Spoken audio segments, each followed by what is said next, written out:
As we begin our ceremony, we'll have our Board of Trustees.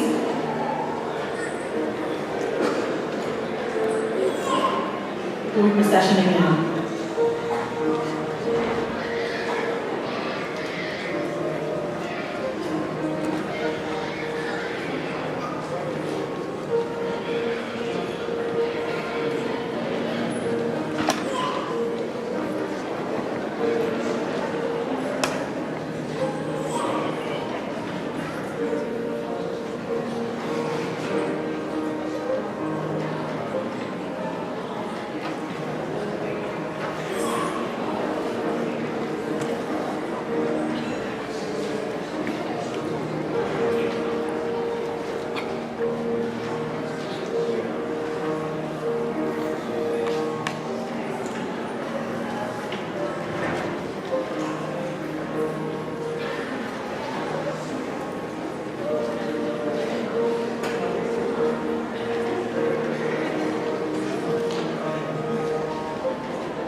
Next, we will have the Seed School of Maryland faculty and staff.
Representing our student body, we have the upper school students, 9th through 11th grade.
Please rise as we welcome our graduates.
Just a few reminders as we begin the ceremony.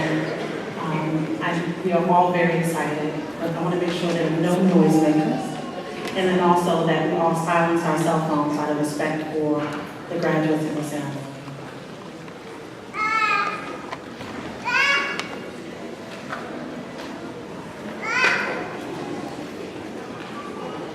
Good morning.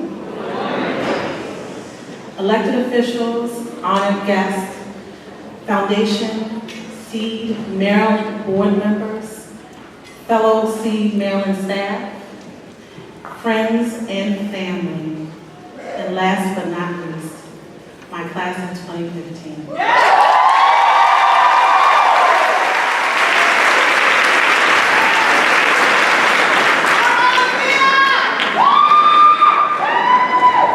I welcome you all to Seed Maryland's first commencement exercises.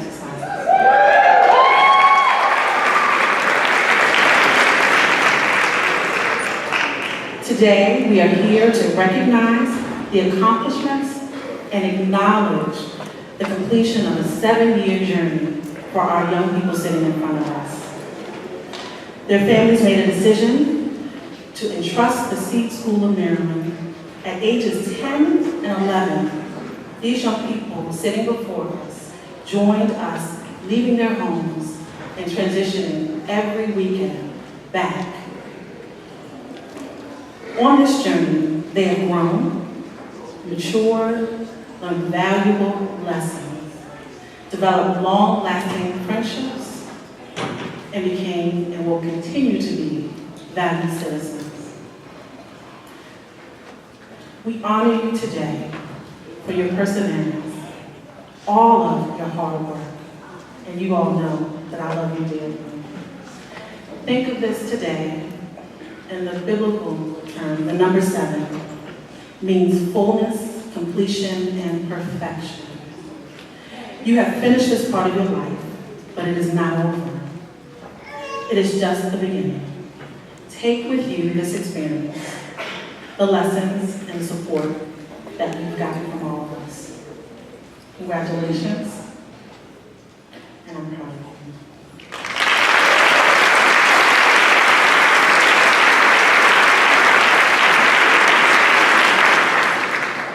As we move forward, please welcome John Tucker, our head of school.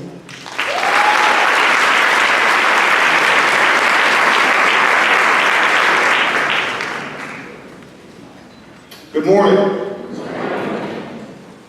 and welcome again to the Seed School of Maryland's first ever commencement ceremony. Today is the culmination of 7 years of hard work and perseverance. It also represents a new beginning, as 28 driven and talented young people will receive their diplomas and move on to the life-changing journey of college. For far too many, attending college still feels like a pipe dream. This is a painful and unfortunate reality.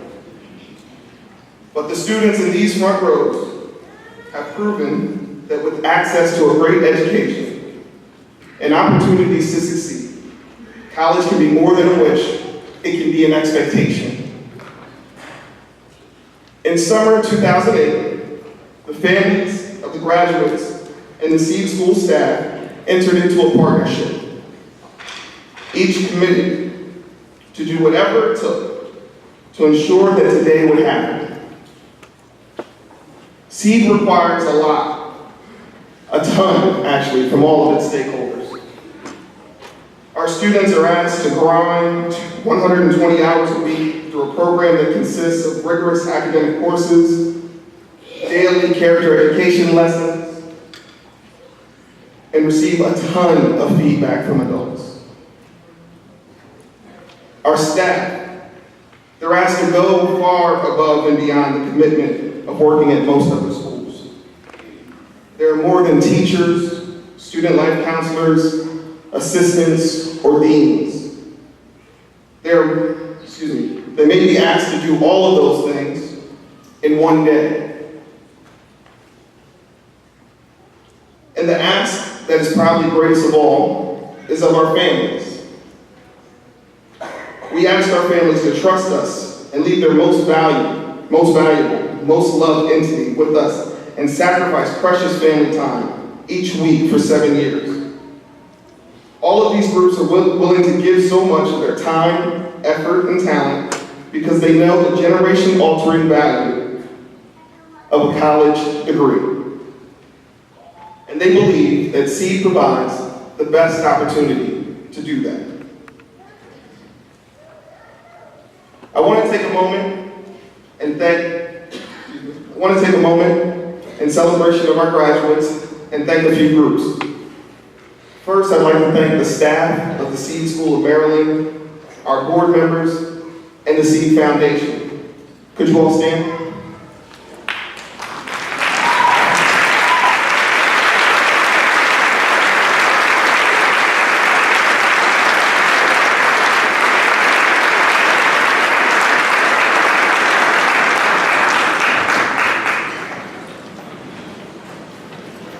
I would now like to thank every parent, grandparent, aunt, uncle, cousin, friend, anyone who represents the family and the supports of these young people. Could you stand?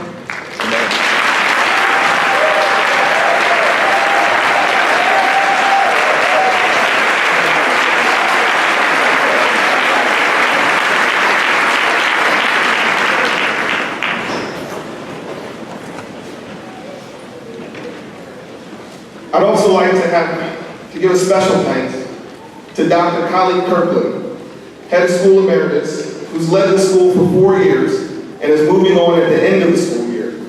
Thank you for your leadership and dedication to our students.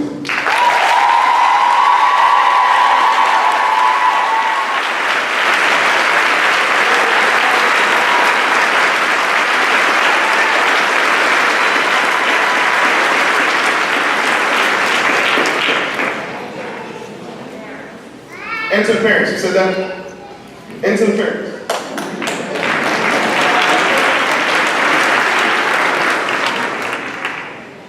I'd like to recognize a few others that are here today to celebrate with our graduates. We have Superintendent of the Maryland State Department of Education, Dr. Lillian M. Lowry.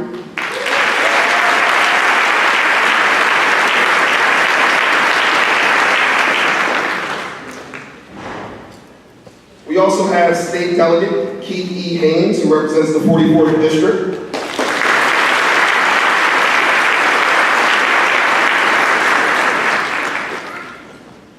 We are honored to have the Mayor of the City of Baltimore, Stephanie Rollins Blake.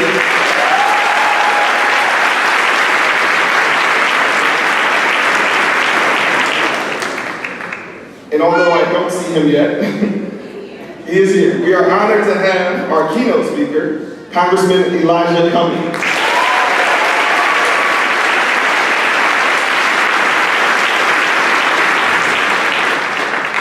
We thank you all.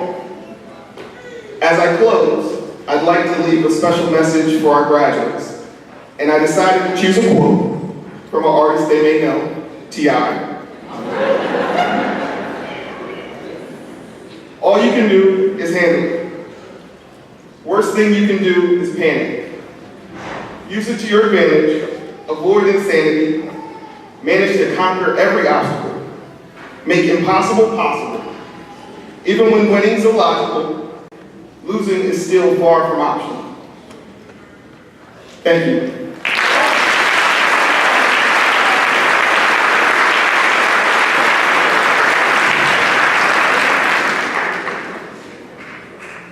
So now, as this being our first graduation, we're going to begin a new tradition. So I'd like to introduce rising 8th grader, Deborah Omani, to lead us in the Seed School Pledge.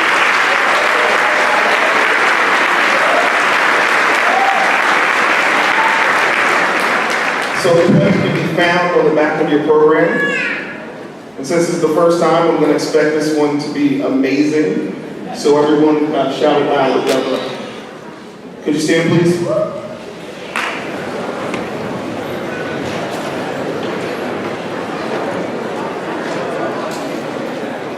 Hello, everybody. So today we are going to do the Seed Pledge. May you please repeat after me. We are the seed. We are one. We won't rest. Until we've won. People all around us. Wonder who we are. We are the seed. The future stars. We can't be stopped. Our minds are too strong. We end with knowledge. And we won't do wrong. We are working harder every day. We are one. And here to stay.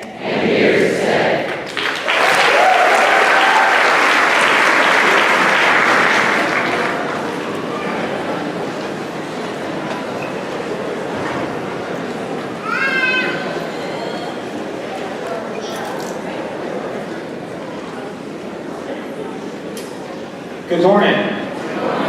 And it is indeed a very good morning. I'm Eric Adler, and I'm the co-founder of SEED. And I suppose, because I've been here from the start, I have been asked to talk today about SEED's history. So I'm going to do so briefly. In 1997, Raj Vinakota and I left our careers as management consultants and set out to build a college prep boarding school for students from underserved neighborhoods in Washington, D.C. In 1998, the Seed School of Washington opened. In 2005, I received a call on my cell phone. The voice on the other end said, "This is Martin O'Malley, and I just visited your D.C. school. I was wondering if you could build one like it in Baltimore." Martin O'Malley was mayor at the time, but as you all know, he became governor in 2006 and served 2 terms. He has been a great friend to this school, and he would have been here today, except that at this very moment, about 3 miles from here, he is announcing his candidacy for the presidency of the United States. We spent a year and a half working in Annapolis to get the legislation that would fund the operations of the school. State Senator Paula Hollinger twisted a lot of arms to help us get that legislation. Today, she is a trustee sitting right there.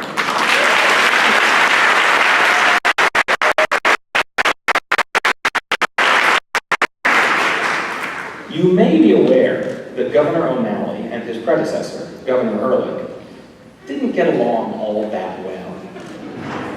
But the one thing that they could agree on was seed. Mayor O'Malley pushed for the legislation. Governor Ehrlich signed it. And then we had to negotiate a contract with the Maryland State Department of Education. We have been fortunate to have tremendous support, first from Nancy Grasmick, who was superintendent in the earlier years, and now from Lillian Lowry, the current superintendent, who, as you know, is here with us today. I also want to recognize Carol Beck, who is sitting with her, who worked for SEED in Annapolis to help get the legislation, and now works for the Maryland State Department of Education, helping to oversee this school. We also had to attract the donors, the lenders, the brilliant architects, the builders. So many people put so much work into getting us to today. The school opened in 2008 with just a 6th grade, but then you all know that.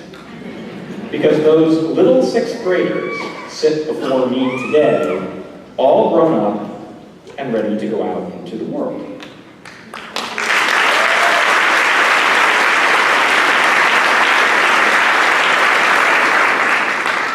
You all are making SEED history today as the first graduates from this school. But just a few miles up the road in Washington, we've had hundreds of them. The first SEED student ever admitted to college was Sophia Echavarria, who graduated from Princeton University with a major in English, and today is pursuing a master's degree in creative writing at the University of California. I, of course, cannot name all the hundreds who followed her, but here are just a few examples. Jerron Bell, who graduated from North Carolina A&T, or Shakima Black, who graduated from Johnson & Wales, or Eunice Davila, who I used to see at my local hardware store, working when she had to take time off to earn money, but stuck with it and graduated from Howard University. Today, she's a certified dog trainer and animal behaviorist, and she owns her own business. Aisha Ford, who graduated from Ohio Wesleyan University, who is today married, has a child, and works as a case manager at a social service agency. Or Monique Matthews, who graduated from Southeastern University and has since earned a master's degree in public and community health. Or Ebenina Rose Thompson, who graduated from the University of Pennsylvania and today works at America's Promise, where she reports to Colin and Alma Powell. Or Tanika Whiting, who graduated from Howard University and today works as a forensic scientist in the Prince George's County Police Crime Lab. Or Antoine Coward, who graduated from Case Western Reserve with a major in business and finance, and then earned a master's degree in technology from Georgetown University. Or Patrice Murphy, who graduated from Ohio Wesleyan. She's also married with a child. She's lived overseas for several years, and today is a special ed teacher for a school district in Texas. Or Robin Tinney, who graduated from Temple University and is a teacher at a KIPP school. Or, one of my favorite examples, Darrell Lewis, who graduated from James Madison University with a degree in applied mathematics. Why is this one of my favorite examples? Because today, Darrell works as a math teacher at the Seed School of Washington.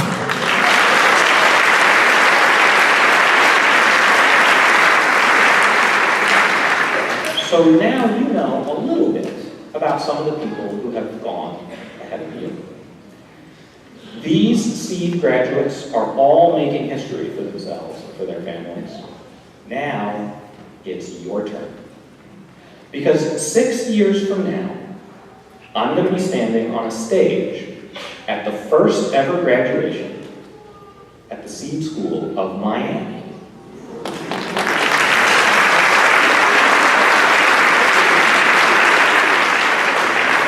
I'm going to be telling them all about you. So go out there and make some history of your own.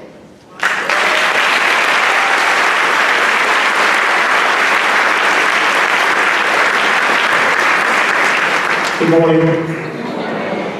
I first want to give an honor to God, for today would not be possible without Him.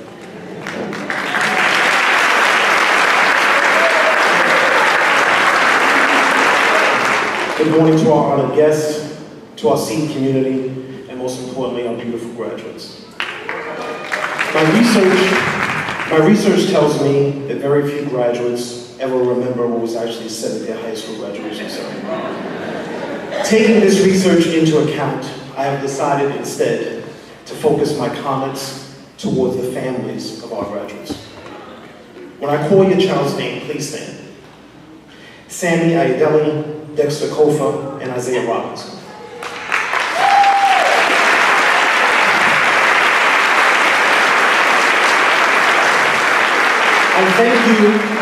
I thank you for giving us 3 fine young men who give new meaning to the phrase, friendship is essential to the soul. These 3 young men have carried themselves as true compadres on campus. Rarely have you seen them raise their voices in anger, but instead have led with a quiet conviction, both in the classroom and the playing field. On the field, Dexter will be remembered for his leadership on the gridiron through both 30-point wins and 30-point losses.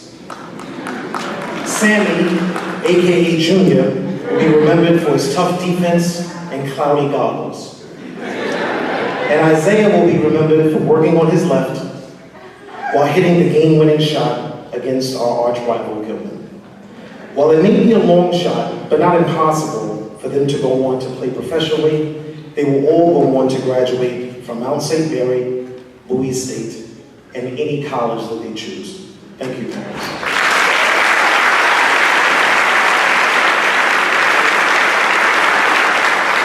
Diana and Michelle Ball.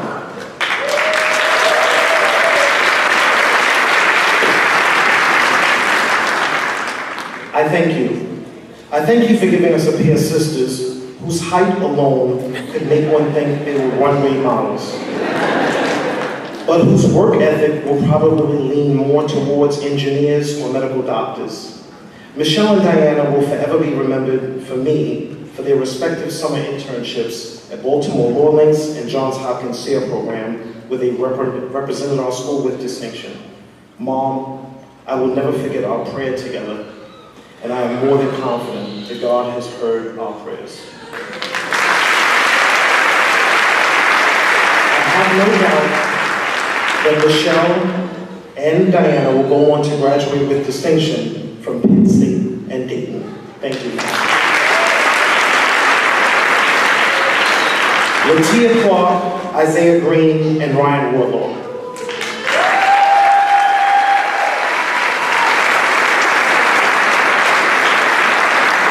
Thank you for giving us 3 students who exemplify the definition of perseverance. These scholars have overcome personal obstacles unlike any of their fellow classmates. These challenges would have halted the progress of most adults, let alone scholars of such a young age. Rather than making excuses or celebrate with a pity party, they have instead put their best foot forward and focused on keeping the main thing, the main thing. And the main thing is college. And I'm confident they're going to make us proud at Hood College, University of Southern California, and University of Wisconsin.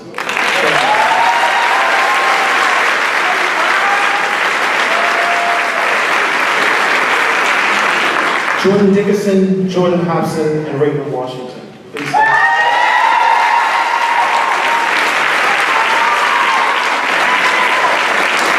I thank you for giving us students whose loving spirit and gentle souls have blossomed into maturity well beyond their years.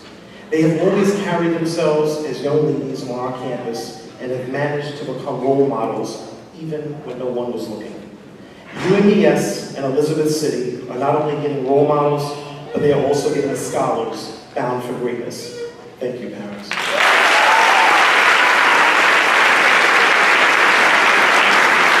Alice Johnson, Devin Tingle, and Chris Miller.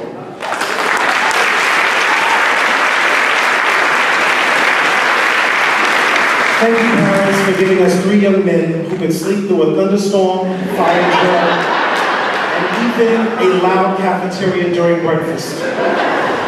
The good news is that they always manage to wake up sometime during first period and speaking intelligently about the latest thing going on in chemistry or astrophysics. These young men will go on to develop a cure for cancer or enhance drone technology that will better protect the White House. I'm sure Congressman Cummings would love that idea. As they matriculate to New York Institute of Technology, Allegheny, and Illinois Institute of Technology, I'm confident that their thirst for knowledge will be met. Let's make sure we pack loud alarm clocks. Thank you.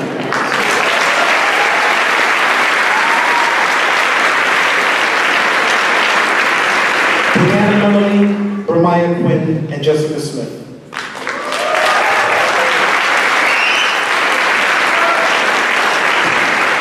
Thank you for giving C 3 students who give new definition to feisty.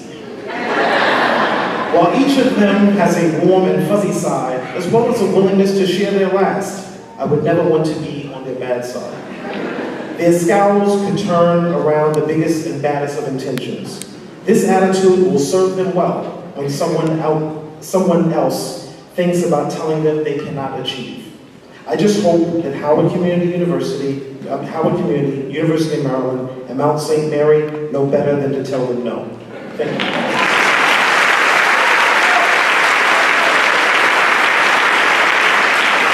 Marcio and D'Amico Martin.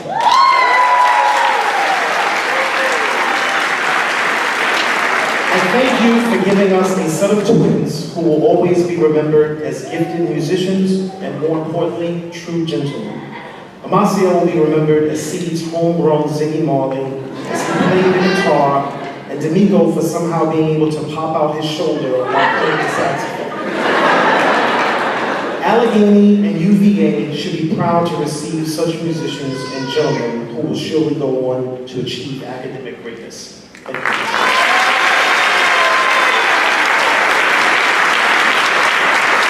Jeremiah and Joshua Page.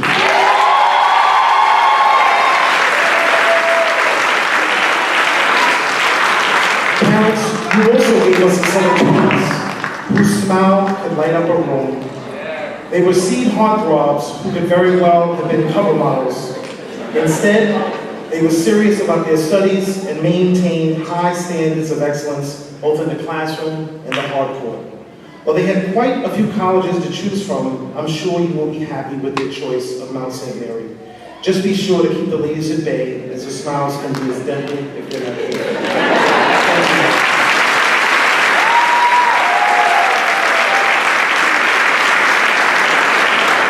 Snipe, Antonio Wright, and Kamal White.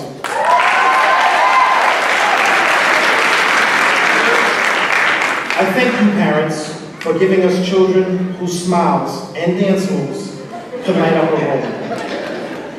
All of these scholars knew just what to do to ease the tension when academic expectations got to the best of us. However, don't let the smiles fool you. They knew when to get serious and hit the books while encouraging those around them to do the same. This characteristic will surely help them on a path to success as they go on to graduate from Temple, University of Wisconsin, and UMES. And to Kamal's family, we look forward to him graduating and going on to serve in America's Armed Forces as a commissioned officer.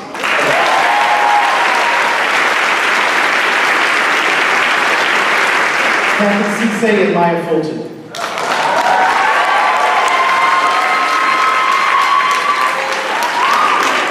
Parents, I say thank you. You gave us the world's next film stars, both in front of and behind the camera. Their creative genius around a serious topic of teen suicide is just one example of how awesome their synergy will be once they officially step on the campus at Keene University. Here's to see celebrating our first Oscar Award winners. Thank you.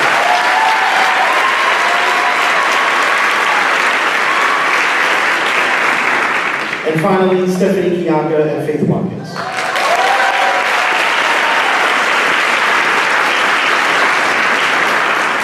Parents, I say thank you. You gave us two young ladies who cared equally about hair, shoes, nails, and eyebrow arches, as they did AP Bio, Physics, and AP Government. It was truly a pleasure having them dine at my home every 4.0 dinner, and I'm confident they will do the same at Penn State and Villanova.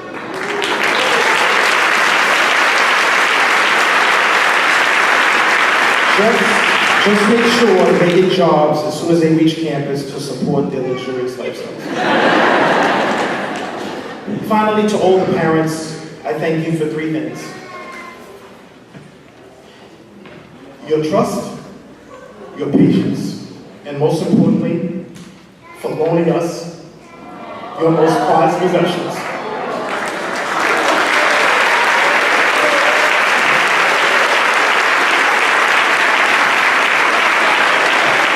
And finally, to the graduates. Tomorrow, I will go back to calling you the class of 2019. But today, I will submit and call you my class of 2015.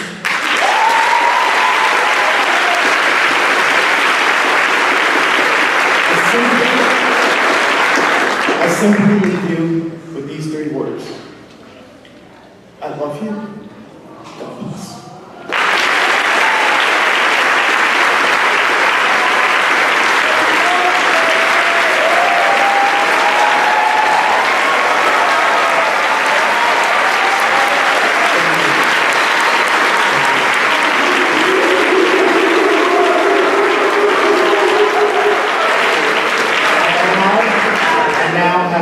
honor of introducing our salutatorian, Amasio Martin.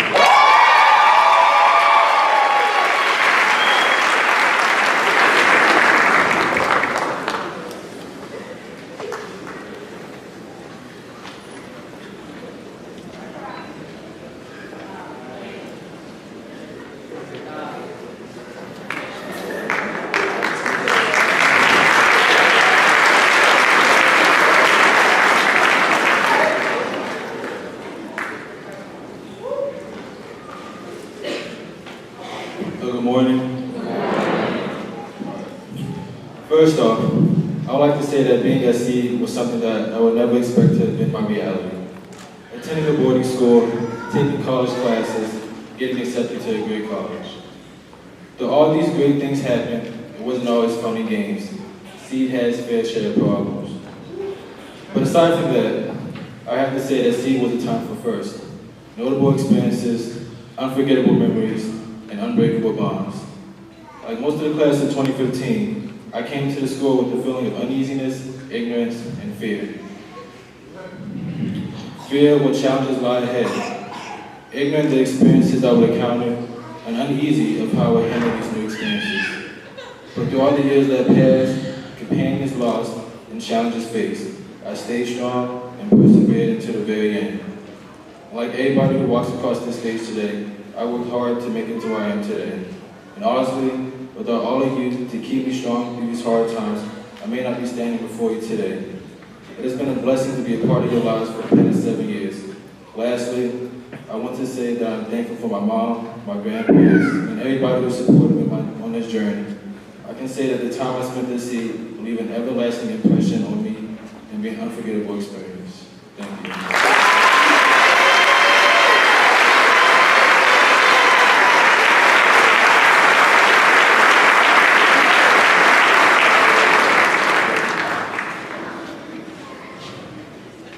I have the pleasure of introducing your valedictorian, Stephanie Kiyaka.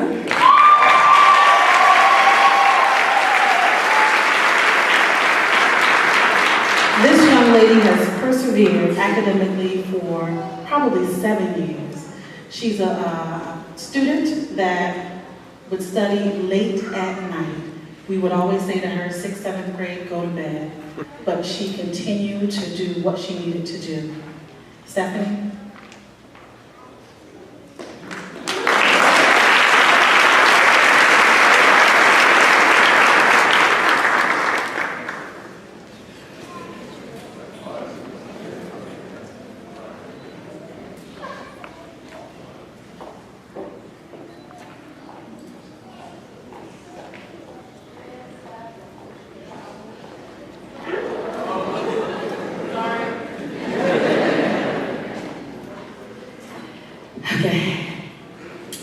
I was really good till Dr. Kirkman came on, and now I'm a mess, so I have to get myself together. I'm sorry.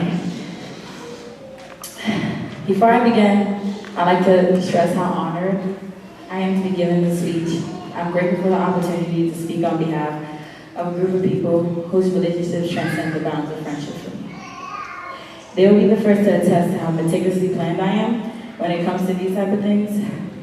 However, as it came time to write my valedictorian speech, I was oddly drawing a blank. Reason being that I wasn't able to find the right words to truly capture an experience as profound as my Seed journey. The idea of departing Seed for good has been, how do I say this without sounding too eager? Let's go with impatiently waited for. But now that the day is finally upon us, I can't help but think, where did my 7 years go? To the class of 2015, this is our time. Gathering here amongst our friends, family, and faculty, we are wrecked with emotions. But almost in unanimous opinion, we are ready to leave. Rightfully so, we are eager for the freedom to face the challenges of our future. For the parents in the audience basking in the glory of a job well done would have meant the culmination of a long and arduous 18-year process, I'm sure you're simply just happy it's over. Without you, we would not be here today. For that reason, you are justified in the obvious little pats on the back you've been giving yourselves all day.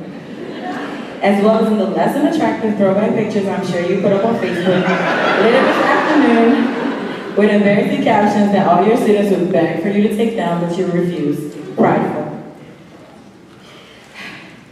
It really does feel good, doesn't it?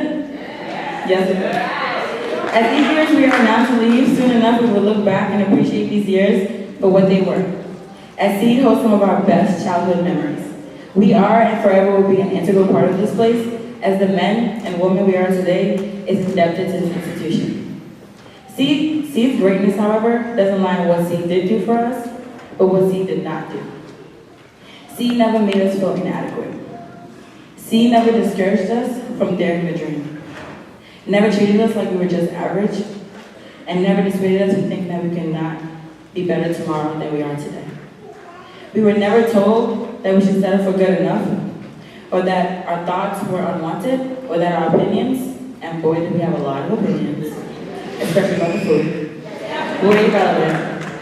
And most importantly, there was never a time when we felt unwanted or unloved.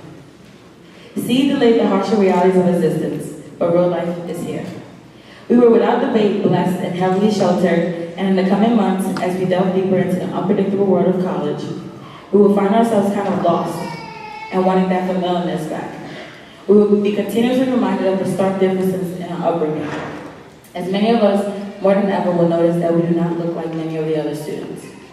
We will regularly interact with those who see the world as a zero-sum game. Our superiors may not judge us by the quality of our work, but their own capricious whims.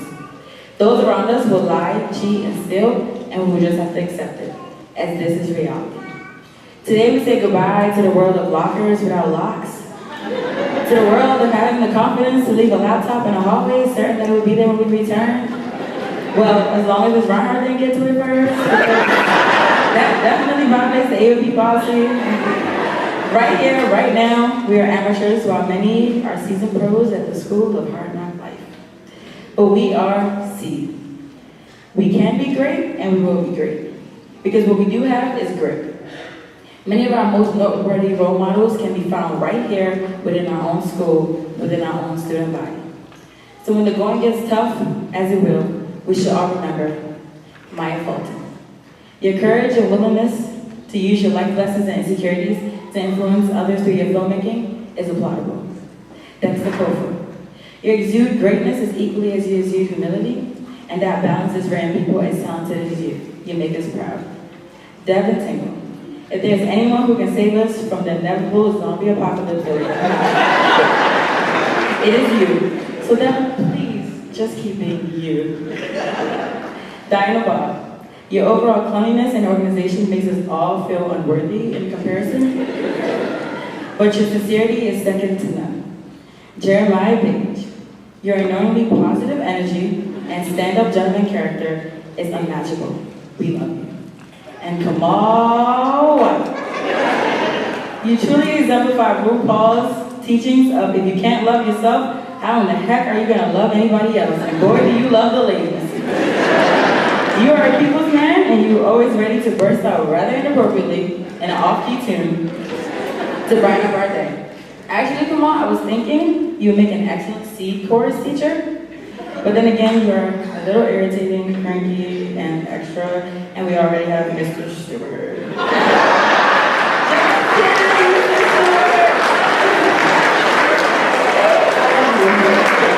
Not kidding, Kamal.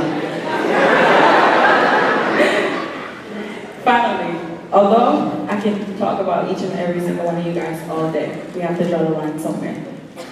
Faith Watkins, it has been a pleasure, an absolute honor, being your best friend these 7 years. Your dedication to your passion for medicine and your pursuit to serve your country in the Navy is truly amazing. You will go far. We will all go far. These characteristics are not only present in the individuals I named, they're inherent in us all. I know at this moment, right now, you feel as if you have to have it all together, as if I know there's a lot of pressure on you to have it all figured out, but you don't. Let these 4 years be the best adventures of your life.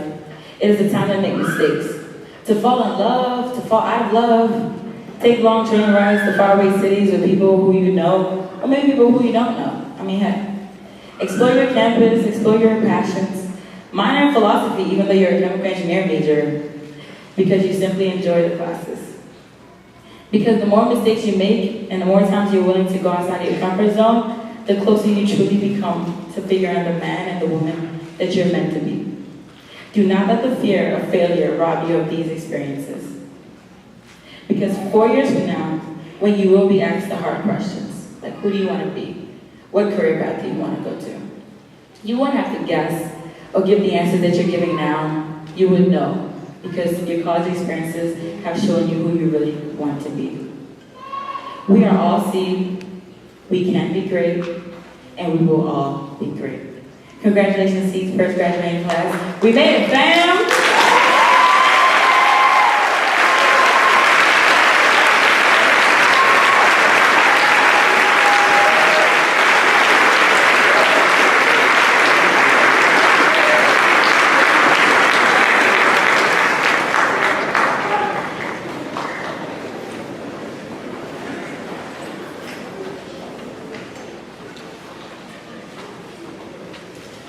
In honor of our graduates, we have Mrs. Harris singing Conqueror.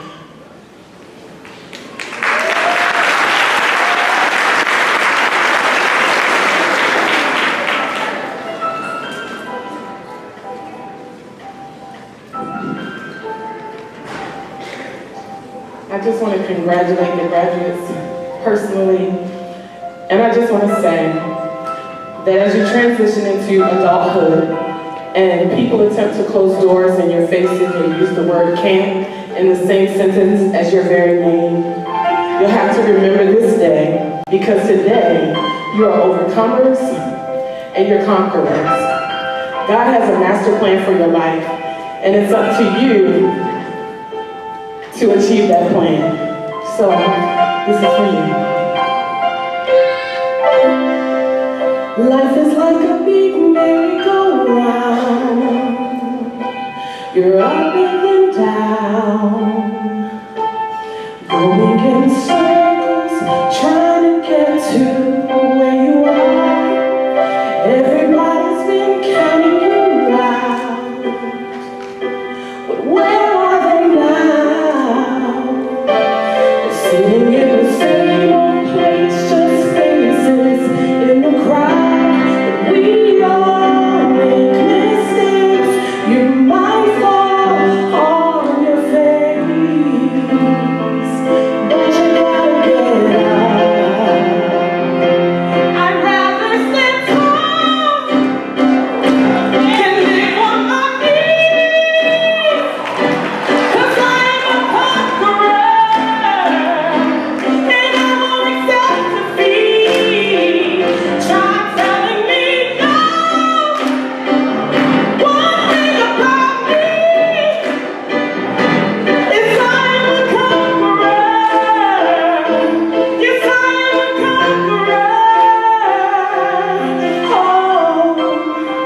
You got a vision that no one else sees. A lot of dirty work, roll up your sleeves. Remember, there's a war out there, so come prepared to fight. You never know where the road leads you. Not everyone's gonna believe. Even though they're wrong, don't prove them right. I'd rather stand tall than live on my knees, 'cause I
before I introduce our speaker, I do want to say,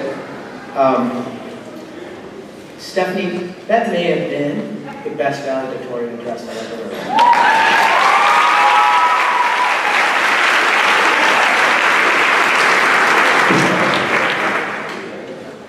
I'll have more to say about our speaker after he's done, but just as an introduction, during the challenges that Baltimore recently faced, a few people took leadership roles, some of whom are sitting up here, and stepped up to bridge the divide among the different constituencies engaged in the situation.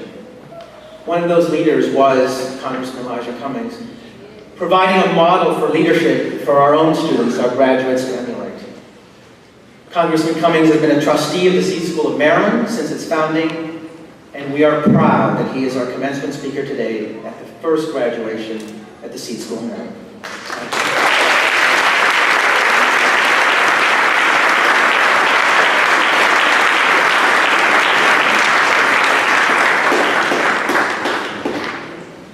Good morning, everyone. We can do better than that. Good morning, everyone. It is certainly my honor and my privilege to be here this morning. I'm a little bit lost because I've done so many graduations. But I really wanted to be here this morning. To the board of this wonderful school, a lot of people don't realize how hard this board works. And they are so excited about our students' parents. They go out, they raise money, they give their blood, their sweat, their tears. And it's just a phenomenal group of people who are standing up for our children. Would the board stand? I'm sure you've already been recognized. Board members, give them thank you.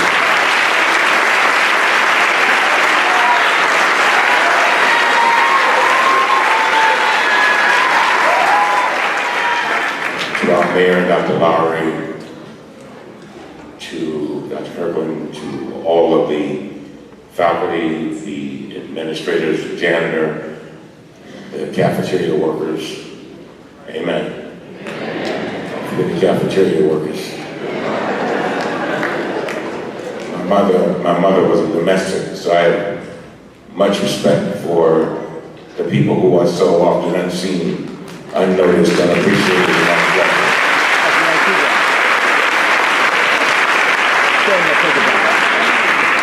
To parents, I know all of you have worked hard to get your children to this point. And as I sat here, I could not help but think to myself, parents, I want to thank you for fighting for your children. You got to fight for your children. You got to fight for your children. And I thank you for doing that. And to the class of 2015, I know many of you all prayed for this moment. Many of you all cried and worried. Many of you all feared that you might not make it. Many of you all on your way to this auditorium may have fallen down. But I just came by here to tell you that I'm so glad that you dusted yourselves off and got back up. That you dusted yourselves off and got back up, because that's what life is all about. We all fall down at some point. The question is whether we will stay down, being a part of the PPP, the pity party professionals.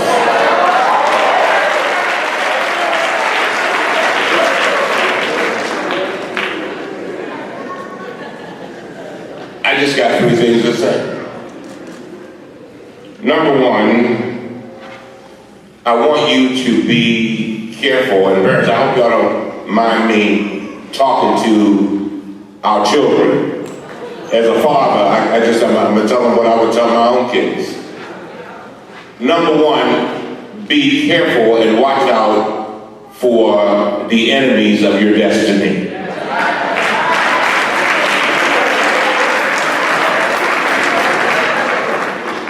One of the greatest enemies of our destiny is distractions.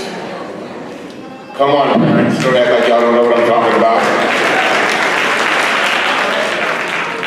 Sometimes it's the young man, lady.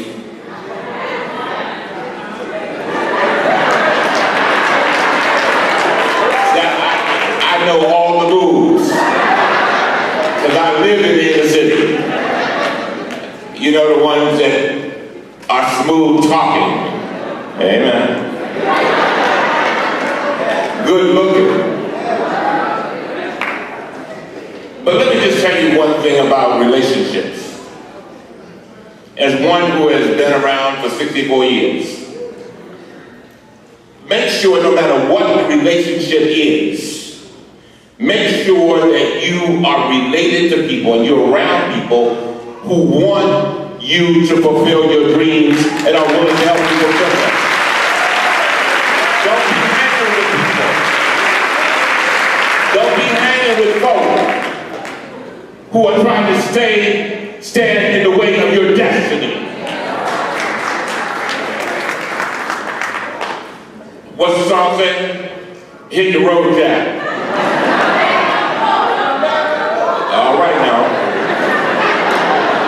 You get where I'm going from. Where I'm going. Distractions are something that are so powerful because most people never reach their destiny because they get distracted.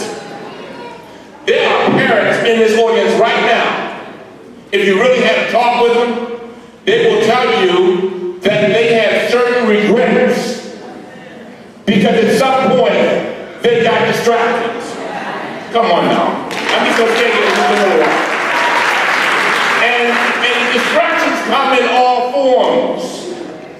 And they are usually in the form of what I call interruptions.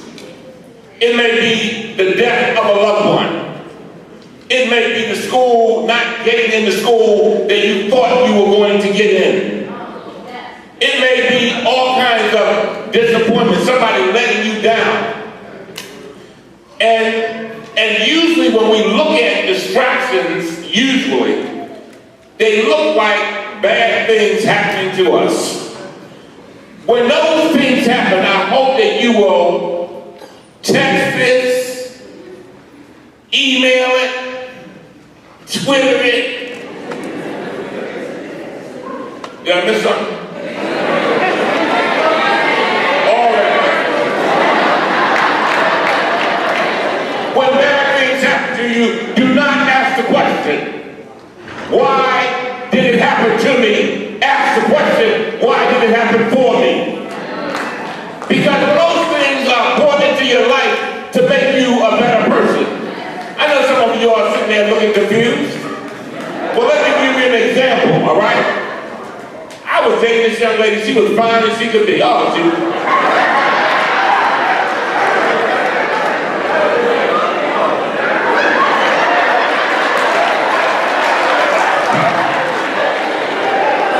fine now. And I got that dreaded call one day, and she quit me. Oh, brothers, I was crying in my Kool-Aid. But when I look back on it, when it happened to me, I said, why did it happen to me? But I should have asked, why did it happen for me? Because if she hadn't left me, I would have never met my wife.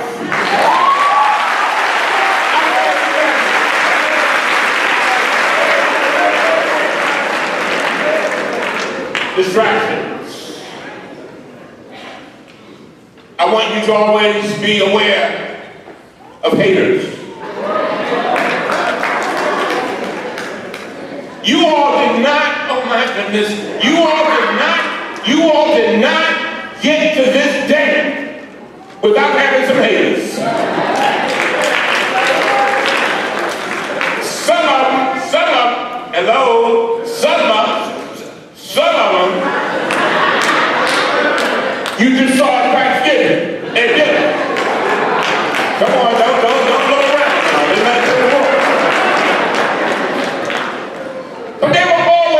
people hating on you. But always remember that if there are people hating on you, it's not about you. It's not about you, it's about them. They look at you and see where they did not, what they did not do. And in order to deal with their pain, they have to hate on you. And so when the haters come, you just gotta keep going. You know, people tell me, I used to read every article that was written about me that had my name in it. I stopped doing that. I'm serious. You know why? Because what I discovered that for every nice thing somebody said about me, there was somebody saying something negative. And I kept saying to myself, my life is too short and my mind is too full. And I've got too many positive things to do to allow my mind to be clogged up with people who do not matter.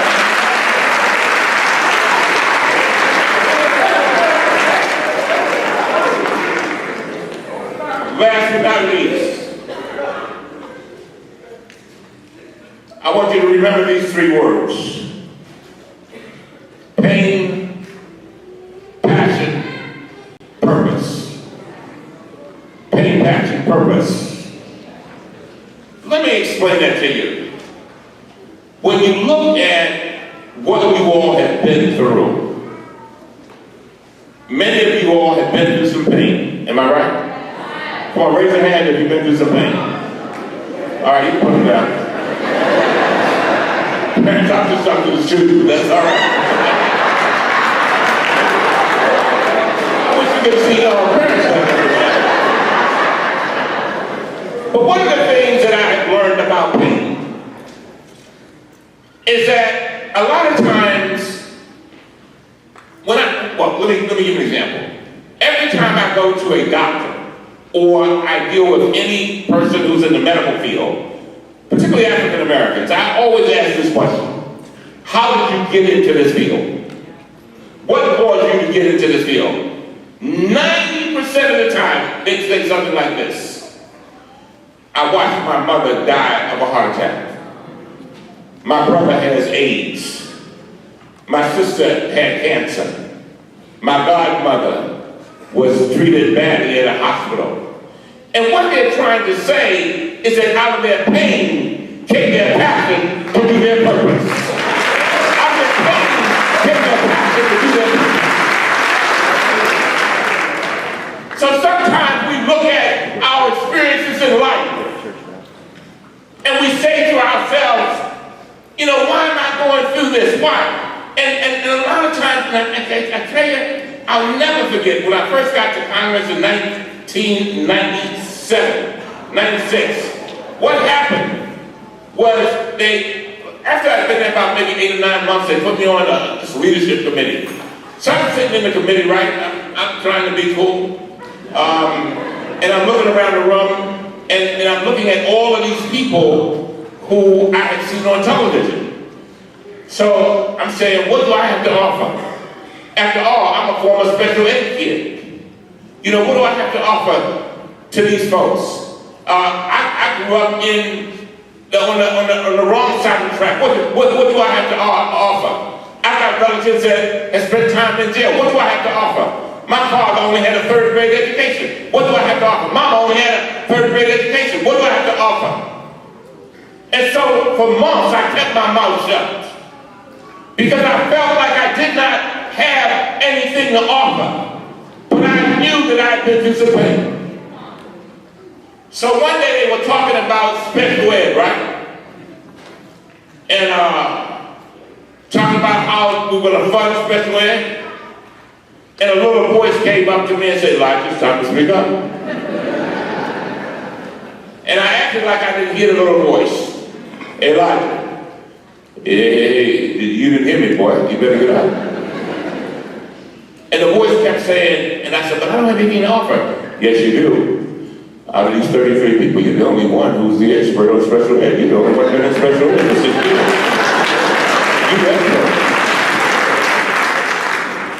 You're the only one who knows what it feels like to be caught up in a cage, like a caged bird, unable to get out, knowing that you wanted to fly. You know, you got to speak up. This is your moment. I prepared you all your life just for this moment. This is why you're here. That's why you've been through all that. And so suddenly I said to myself, I got to speak up. And I began to talk about my years in special ed. And the tears began to flow down my face as I was reminded of the pain that I had gone through. And so out of my pain came my passion. People ask me, why are you on the board of all these educational institutions? I'm on the board of the educational institutions because out of my pain came my passion to be my purpose.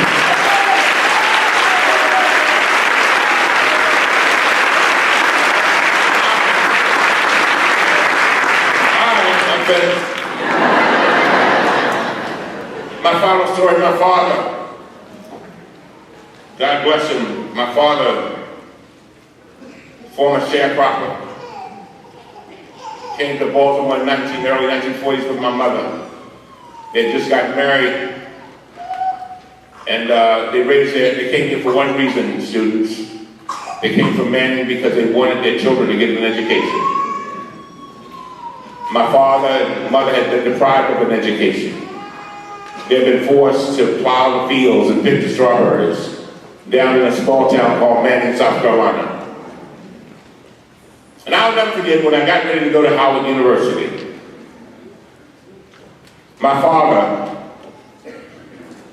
who's now deceased, my father drove me up to Howard University, and I had an old suitcase. They don't even make them anymore. But it was quiet. Come on now. And I had two green trash bags of clothes. And my father, he drove me up to Howard University. And I was so happy. And my father, I must say it like he said it. And if you need me to interpret it, you just let me know, raise your hand, I'll interpret it. He said, now boy, me and your mama, we done watched as far as we can. You know, we only had a third grade education, but we watched as far as we can. Now we dropping you off here, because they tell us they got some real smart Negro professors up in there. And this is what he said. And I can remember it as if it were happening right now. They're gonna learn you a lot. They're gonna learn you a lot. Now, you know, Jimmy Burger, his son, his son, you know, he up in there. And he taking over buildings and stuff. But you ain't here to take over no buildings, boy. You ain't here to take over no buildings.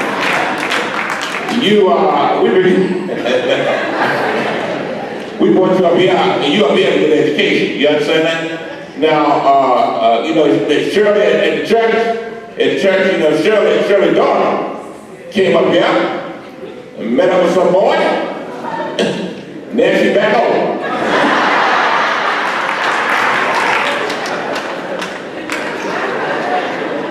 But then he said something that is embedded in the DNA of every cell of our body. I live by it every day. He said these words, now boy, I want you to go in them walls and get blessed so you can bless.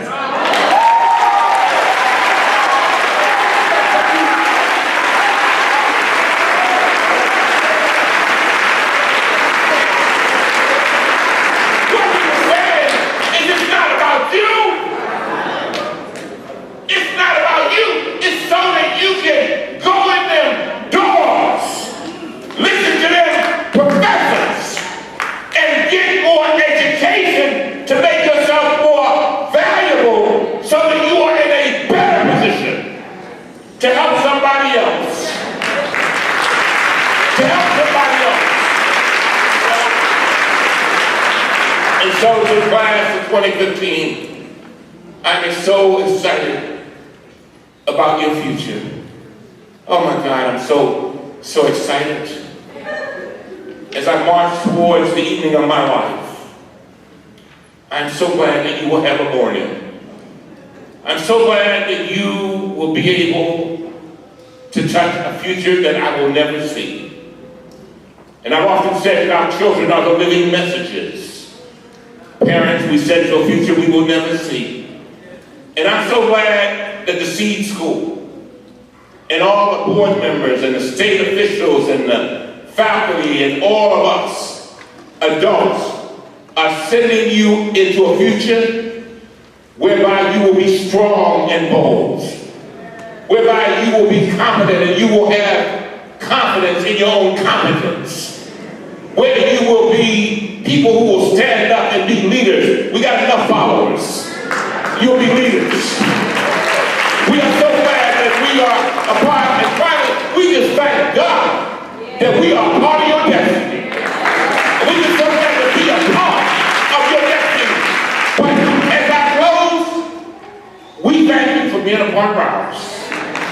You are our parents, and your parents know what I'm saying. When I said, my daughter said to me the other day, she said, Daddy, my daughter, she's 34, making a lot of money, and so she decided, parents, to pay me for pay me back. So she wrote me a $1,000 check, right? I tore it up. And I said to her, I said, you could never pay me. I said, because you've already paid me.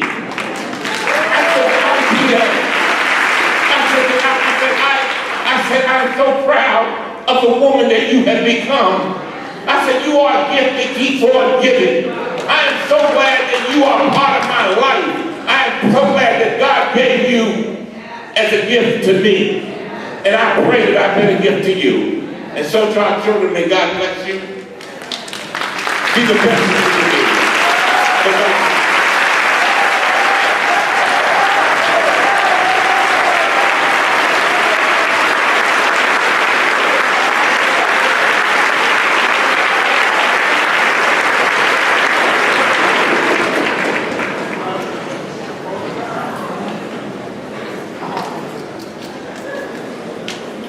Congressman Cummings, would you please rise one more time?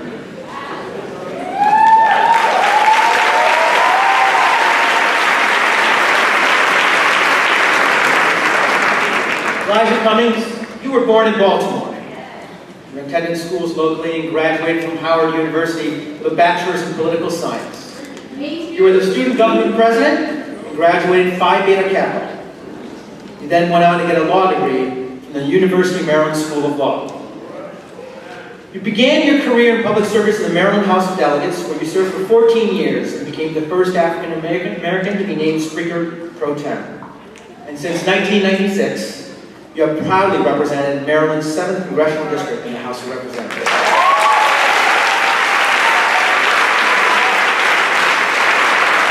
You have served on numerous boards and commissions, spearheading efforts to strengthen the maritime culture at the Maritime Industries Academy in Baltimore, serving as chairman of their board. You've also served on the U.S. Naval Academy Board of Visitors, the Morgan State University Board of Regents, and the University of Maryland Law School Board of Advisors. You are an honorary board member of the KIPP Baltimore Schools and the Baltimore School of Arts. You have often said, as you just did, that our children are the living messages as we send to the future that we will never see. You have consistently and constantly advocated for increasing investment in our children and youth, which you reiterated in the past few weeks. Approximately 10 years ago, you received a call from Carol Beck of the Seed Foundation asking you to visit the Seed School in Washington, D.C. You visited the school and were so moved by the young man with whom you toured that you said that you needed the school in Maryland. Since then, you have become our advocate and eventually joined the founding board. Congressman Elijah Cummings, for your contributions to the Seed School of Maryland, to Baltimore, and to children of this city, this state, and this country, we present you with this honorary diploma and inscribe you in the Seed School's Book of Honor. May you forever serve as inspiration.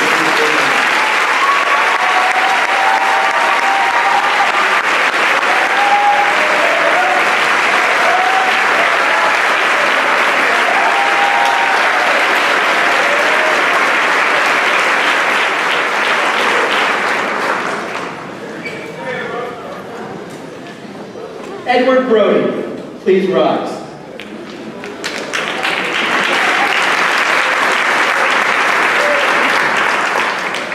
Ed Brody, you grew up in Brookline, Massachusetts, and attended Brookline High School, where one of your closest friends was 1988 presidential candidate Michael Dukakis. Though you've lived in Baltimore on 3 separate occasions, you've never lost your love for the Boston Red Sox or your Boston accent. And though you kept trying to get away from Baltimore, you always came back. The last time was just over 40 years ago. Soon after that, you took over a bankrupt company, which you renamed Brody Transportation Company, and which you and your family run to this day. You have achieved so much success in your professional life, but your impact on Baltimore and Maryland have truly been measured by the time and energy to civic engagement and community involvement. You have put your talents and determination to work in the community as a philanthropist, as an advocate for numerous causes. You began this intense philanthropy on the board of Lafayette Square Multi-Service Center, and you have expanded your work in countless ways. You have served in leadership roles for numerous organizations, including the Baltimore Opera Company, the Lyric Foundation, which oversees the Modell Lyric Center, the Enoch Pratt Free Library, the University of Maryland Baltimore Foundation Board, Shriver Hall Concert Series, the Union Memorial Hospital, Peabody Institute, MedStar Health, Baltimore City Board of School Commissioners, the Lafayette Square Multi-Service Center. You and your wife, Barbara, were co-chairs of the University of Maryland Schools of Social Work $10 million capital campaign. And you're now on the Maryland State Board of Physicians. In 2014, appropriately, you were named the 2014 Outstanding Volunteer Fundraiser of the Year by the Maryland chapter of the Association of Fundraising Professionals.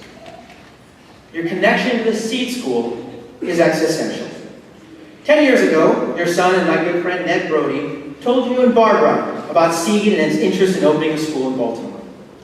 Through your efforts, we met Pat and Art Modell, and through your intensive, behind-the-scenes advocating, supporting, and cajoling, you were able to make Pat and Art to some of Seed's strongest supporters. Without the Modells and their incredible financial support, the Seed School of Maryland would have never existed. Without you, the Modells would have never been our friend. And you went further. Reach out to state legislators, to other friends and prospects and community leaders, bringing them to the Seed School of DC and advocating for us everywhere you went. You served on the founding board of the Seed School of Maryland, becoming one of our greatest supporters in Baltimore, in Annapolis, and throughout the state. Edward Brody, for your extraordinary contributions to Seed School of Maryland, to Baltimore, and to humanity, we present you with this honorary diploma and inscribe you in the Seed School's Book of Honor. May you forever serve as an inspiration.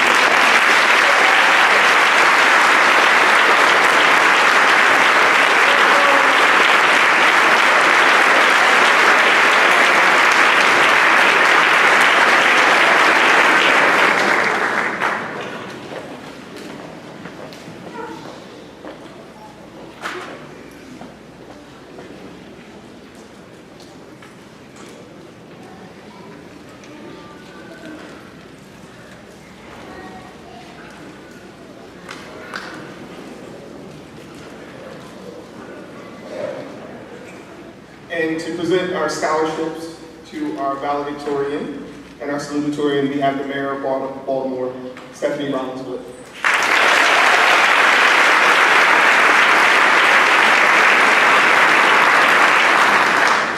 All right, now I'm supposed to present them, but I don't have any envelopes. Am I just bringing them up to you?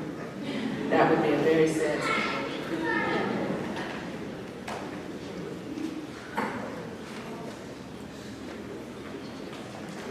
Perfect. Good afternoon, everyone. Thank you very much for inviting me to speak to you today. I want to congratulate all of the friends, the family, the loved ones of these amazing graduates. Congratulate you on all you did to get them here, including all of the faculty as well, and to the class of 2015, I offer you my most heartfelt congratulations. You are here, you did it, and you are about to enter another amazing journey. I want to thank my friend, Congressman Elijah Cummings. I know that you were here to speak to the graduates and their families. I felt like you were speaking directly to me.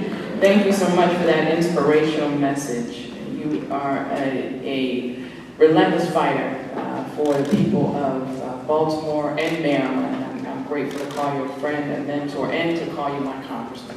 Thank you very much. To our state superintendent and to all of the dignitaries here, thank you for supporting the Seed School and the graduates of the class of 2015. So on behalf of the city of Baltimore, I am so very proud to be here to celebrate your accomplishments. The first ever graduating class of the Seed School of Maryland. As you know, your motto is live, learn, and succeed. I think that you are shining examples of what that means, not just during your time at Seed School, but also through your lives. Learning, as we know, is a lifelong pursuit, and your future depends on that commitment to that pursuit. So, follow your own path, do something courageous, do something bold, but just make sure you do something. That will be how you make your mark on the world. And I just want to say before I present the scholarships and the awards, to the salutatorian, amazing presentation. Congratulations to you and much success to you in your future. And to the valedictorian, I think the rest of your classmates didn't have a chance, as the root word of Stephanie is crown. You came in as valedictorian, so congratulations from one Stephanie to another. I said, and when I heard one of the administrators here talk about you and your other women, the other women who were here, who were not just dedicated to excellence, but don't mind looking good too, I have to say, don't stop. And I wish I wasn't joking, because there are going to be people that tell you can't do both. That if you look too good, if you try, if you care about what you wear, that means you're not serious. Please, all of you, be an example of don't tell me what I can't do. Don't tell me what I have to look like. Be you and be excellent at it, and make them accept you for who you are. Excellence and all. Lip gloss and all. All right? So with that, congratulations to the entire class, and I want to bring up salutatorian Amacio Martin and the valedictorian Stephanie I'm going to mess up your last name. Kiaka? Yes, I got the Stephanie. Please come forward to the seat.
Begin the presentation of diplomas. I want to give a couple of announcements. Life Touch will be taking pictures, so parents want to purchase pictures after, you can. But we're also asking that if you would like to take pictures of your student, that you do so over in this area. Okay, we're asking that every picture is taken over in this area. They will receive their diploma here and then take pictures there. Please welcome John Tucker.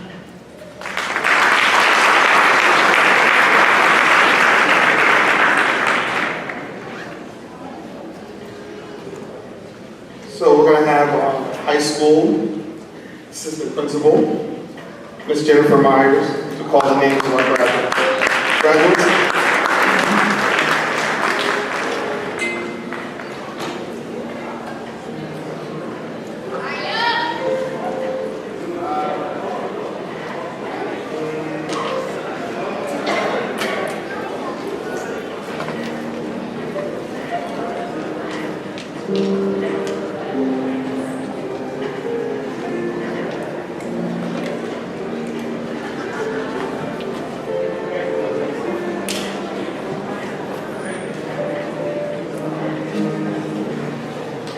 Diana Bob.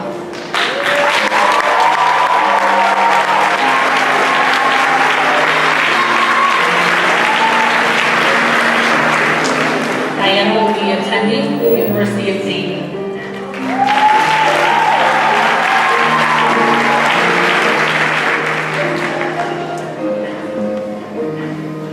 Michelle Bob.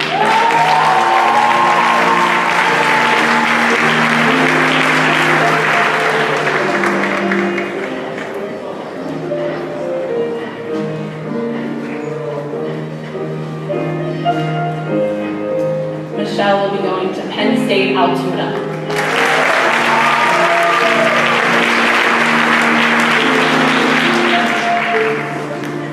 Latia Clark.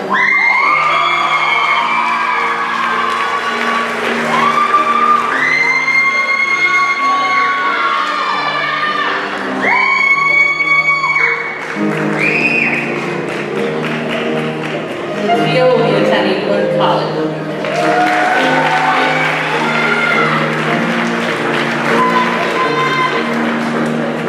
Jordan Dickerson.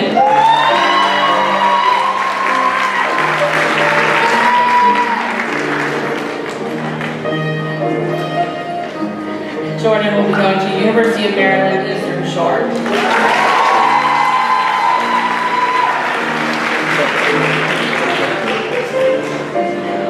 Maya Fulton.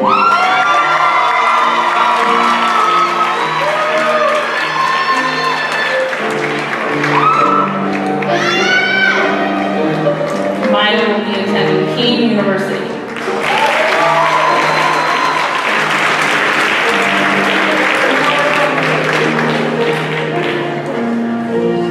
Jordan Hobson.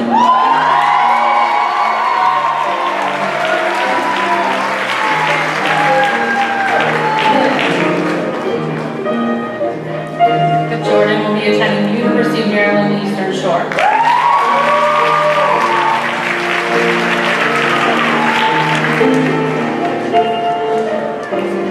Stephanie Kiaka.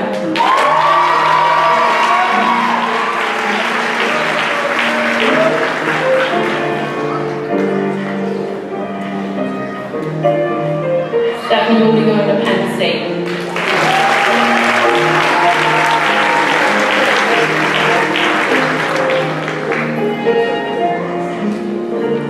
Patrice Nape.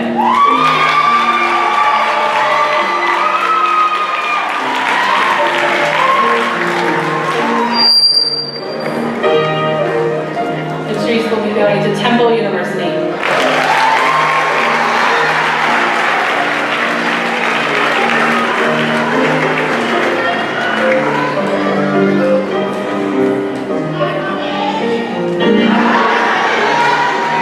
Brianna Dudley.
be attending Mount St. Mary's.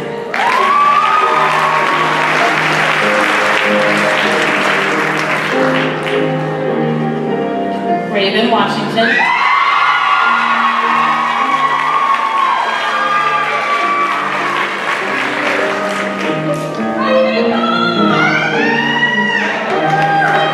Raven will be attending Elizabeth City State University.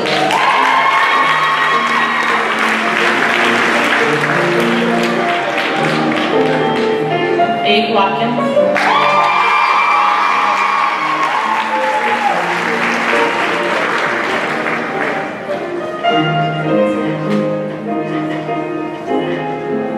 Faith will be going to Villanova University.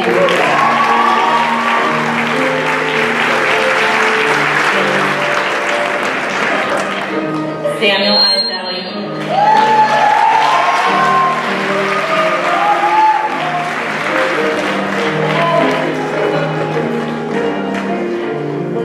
Samuel will be going to Mount St. Mary's.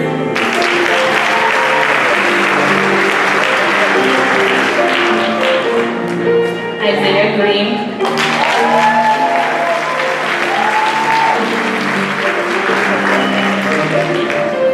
Isaiah will be going to the University of Southern California.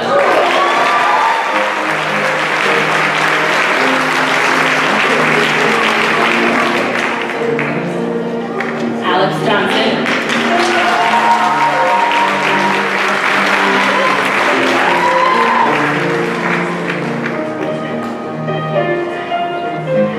Alex will be attending Anne Arundel Community College.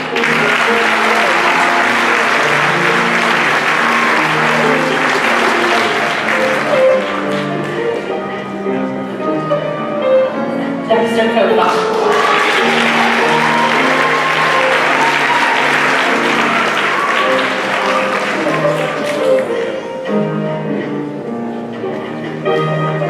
Dexter will be attending Bowie State University.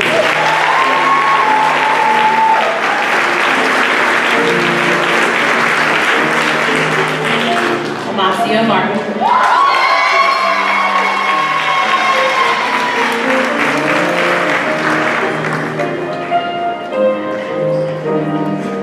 Amasia will be going to the University of Virginia.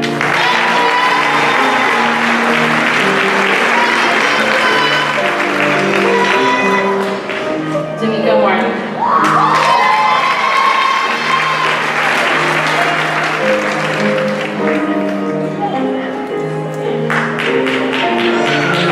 D'Amico will be going to Allegheny College.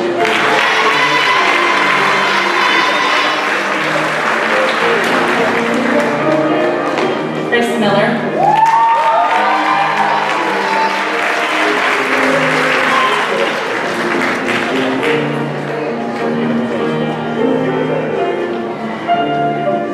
Chris Miller will be going to Allegheny College.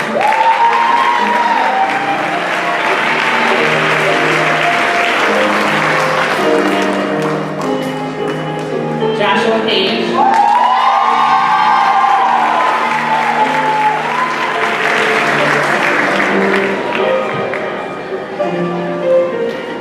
Josh will be going to Mount St. Mary's.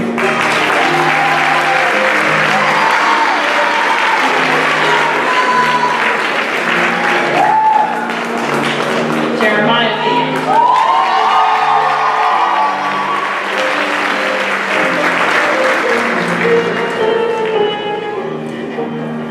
Jeremiah will also be going to Mount St. Mary's.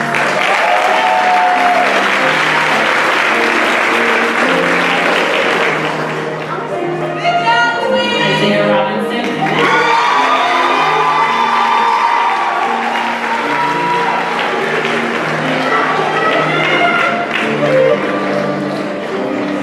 Isaiah will be going to St. Vincent's College.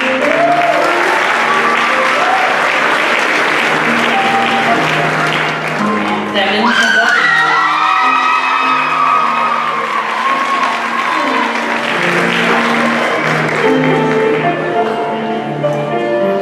Devin will be going to the Illinois Institute of Technology.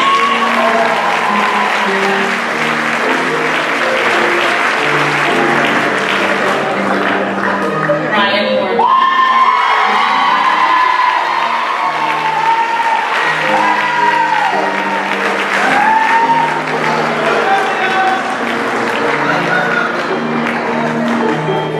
Ryan will be going to the University of Wisconsin-Stevens Hall.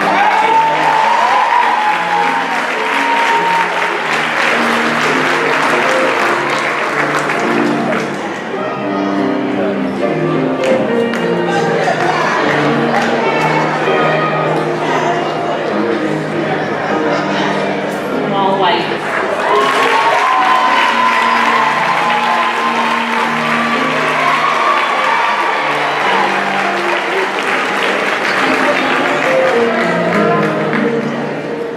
Kamal will be going to the University of Maryland.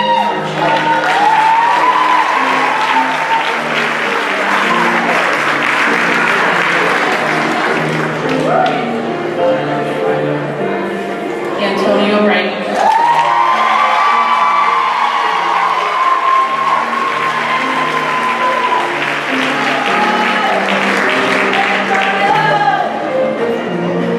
Antonio will be going to the University of Wisconsin.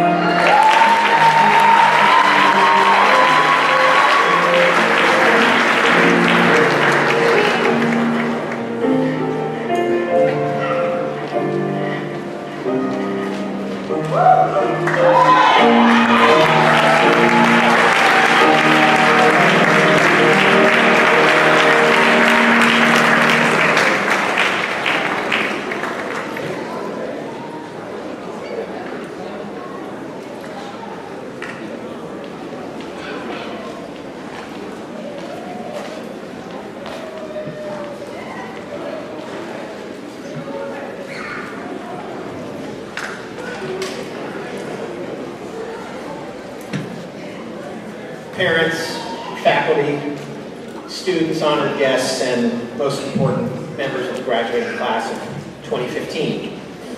Congratulations on getting yourselves and the entire Seed community to this special day. In 2005, I met Raj Vinakota at the home of Ned Brody, as he described the opportunity of providing funding for the Seed Foundation to expand in Maryland and create a public boarding school similar to Seed DC. Having attended boarding school myself, I was immediately excited about the possibility of there being a similar school in Maryland, providing around-the-clock supervision in a positive environment. And I expressed my excitement to Raj. About 2 years later, I, along with 2 other members of my family, donned pink construction helmets and toured the brutalist-style masonry building in which we are now seated. Other than a few feet inside the front door, we could not see more than 5 feet in front of our faces and required flashlights for the remainder of the tour. This is very different from the light-filled Modell Academic Center today, where we see the wonderful vision of the Seed Foundation and Marks and Thomas architects. Many times have I met with people coming to see Seed Maryland for the first time and entering the academic building at the lower grade entrance and witnessing the amazing aha moment as I walk them to the higher grade entrance that opens to the dormitories organized around a beautiful central outdoor green space in which students gather day and night. Many memories come flooding back to me regarding my own boarding school experiences as I watch students thoroughly enjoy the physical campus that has been provided. Today, you, the class of 2015, are the aha moment. I apologize that only the last 2 years of your tenure at Seed was on a fully constructed campus, and that you had to manage through yellow modular classrooms. But I thank you for the leadership and experiences you will carry with you and leave behind for future classes. I told this story recently at the chair service, but given that many of the parents of the class of 2015 were not present, I hope you will bear with me as I tell it again. My great-grandparents came to Baltimore in 1897 with their son, Abraham, from the Austro-Hungarian region, what is today Poland. They settled like most immigrants into a small house on Asquith Street in Baltimore City and set up shop selling various goods out of the first floor of their home. Once here, they had 6 more boys, one of them being my grandfather. My great-grandfather died in 1907, leaving my great-grandmother in debt from having guaranteed that several other immigrants would not become wards of the state. Of course, child labor laws not being what they are today, my great-grandmother could not resist putting her small army of boys to work, collecting driftwood from the harbor and ice, collecting driftwood from the harbor in the summer and ice in winter. Only one of the brothers would attend school beyond the 3rd grade, and he would go on to become a lawyer. Meanwhile, as the family grew and were lucky enough to have some success in business, the family moved en masse to Springdale Avenue in the northwest section of the city. From 1939 to 1942, my father attended Forest Park High School. He completed his junior year, and during that summer, his father, who attended school only until the 3rd grade, and spent much of his elementary and middle school years hauling and delivering coal and ice to Baltimore City residents, turned to my father and said, "Son, I think it would be a good idea if you went to boarding school, and the Petty School is a great choice." So off he went as a Jewish kid from Baltimore City to a Baptist college preparatory boarding school in central New Jersey. The rest is history. He thrived in Petty School, attended Princeton University in 1947, graduated from law school after only 2 years, and recently, at the age of 88, wrote a book detailing personal stories, his business career, but more importantly, as the title of his book states, My Life of Service. As he turns 90 next month, I was recently speaking to him about his time at boarding school, and what he most marvels at is not the sprawling 300-acre campus, or the university-like buildings, or many of his friends, some of who perished in World War II, and some of who he still remains in contact. But the fact that how his father, a man educated until 3rd grade, could determine, with no internet, that attending a college preparatory boarding school was his son's pathway for lifelong success. It still brings tears to his eyes today. So as I look out among the crowd, and I look at the parents and the grandparents and the cousins and the caregivers, it brings joy to my face and perhaps a tear to my eye that you took a chance and sent your sons and daughters into Seed's fledgling arms and allowed us to prepare them for success in college and beyond, and share this aha moment with you today. Thank you.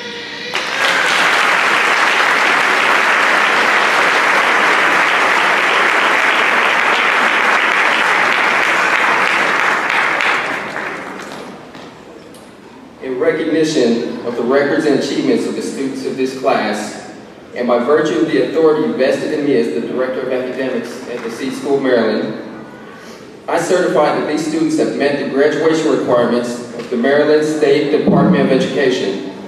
I take pleasure in recommending to you the graduating class of 2015.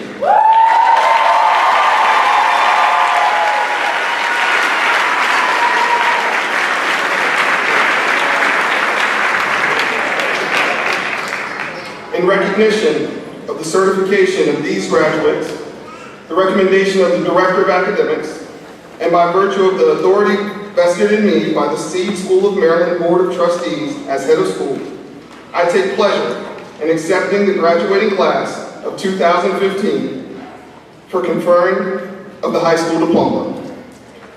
And at this time, you guys can rise.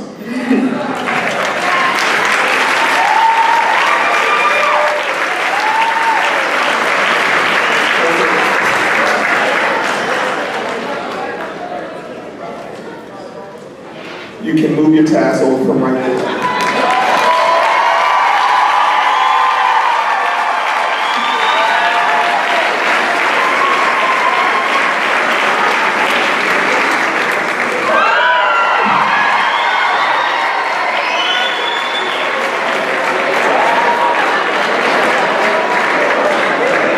Ladies and gentlemen, I present to you the graduates of the Seed School of Maryland's class of 2015.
you can exit out to the courtyard. There's a reception there for the graduates to